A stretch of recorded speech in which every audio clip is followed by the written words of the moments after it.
పిటిషన్పై నేడు సుప్రీంకోర్టు విచారణ జరగనుంది. ఈడీ అధికారుల తీరుపై అభ్యంతరం వ్యక్తం చేస్తూ కవిత పిటిషన్ వేసింది. గత నెల 16న విచారణకు రావాలని ఈడీ కవితకు నోటీసులు ఇచ్చింది. అయితే కేసు కోర్టులో పెండింగ్లో ఉందని విచారణకు కవిత హాజరు కాలేదు.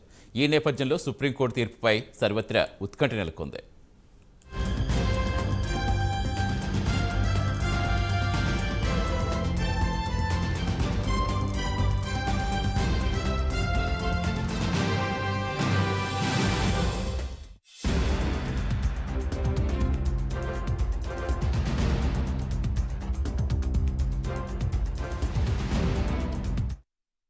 ఎమ్మెల్సీ కవిత పిటిషన్పై ఈరోజు సుప్రీంకోర్టులో విచారణ జరగనుంది. ఈడీ అధికారుల తీరుపై అభ్యంతరం వ్యక్తం చేస్తూ కవిత పిటిషన్ వేసింది.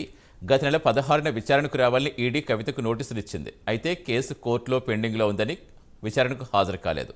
ఈ నేపథ్యంలో సుప్రీంకోర్టు తీర్పుపై సర్వత్రా ఉత్కంఠ నెలకొంది.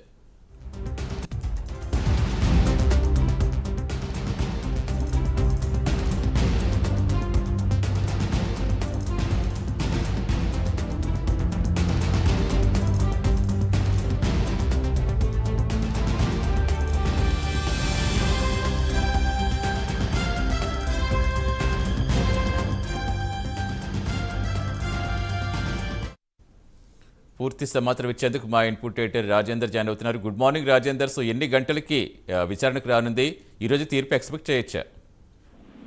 సతీష్, మరి కాసేపట్లో సుప్రీంకోర్టు ఇవాళ లిక్కర్ స్కామ్ వ్యవహారంలో ఎమ్మెల్సీ కవిత పిటిషన్ పై ఇవాళ సుప్రీంకోర్టులో విచారణ జరగనుంది. దీంట్లో ప్రధానంగా లిక్కర్ స్కామ్ విషయంలో ఎమ్మెల్సీ కవితకు పలుమార్లు ఇప్పటికే ఈడీ అధికారులు నోటీసులు ఇచ్చారు. అయితే ఈడీ అధికారుల తీరును అభ్యంతరం వ్యక్తం చేసి ఆమె సుప్రీంకోర్టు తలుపు పెట్టారు.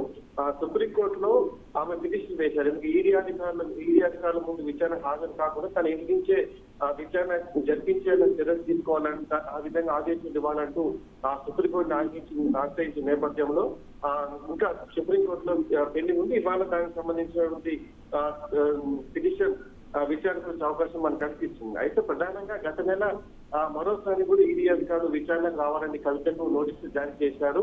ఎందుకంటే సుప్రీంకోర్టులో తాను వేసిన పిటిషన్ ఇంకా పెండింగ్ లో ఉన్నందున అక్కడి నుంచి ఎలాంటి సమాచారం లేనందున పెండింగ్ లో ఉందని సాగుతూ ఆమె విచారణకు హాజరు కాలేదు. అయితే ఇవాళ సుప్రీంకోర్టులో కవిత వేసినటువంటి పిటిషన్ పై సుప్రీంకోర్టు బెంచ్ ముందు విచారణ జరగనుంది. అయితే విచారణ ఏ విధంగా రాబోతుంది, కవితకు అనుకూలంగా వస్తుందా లేకపోతే ఈడీ అధికారులకు అనుకూలంగా వస్తుందా దాని మీద ఉత్కంఠ నెలకొంది. ఎందుకంటే ఒకవేళ ఈడీ అధికారుల ముందు హాజరు కావాలంటే ఖచ్చితంగా మళ్ళీ ఈడీ ముందుకు కవిత వెళ్లాల్సి ఉంటుంది.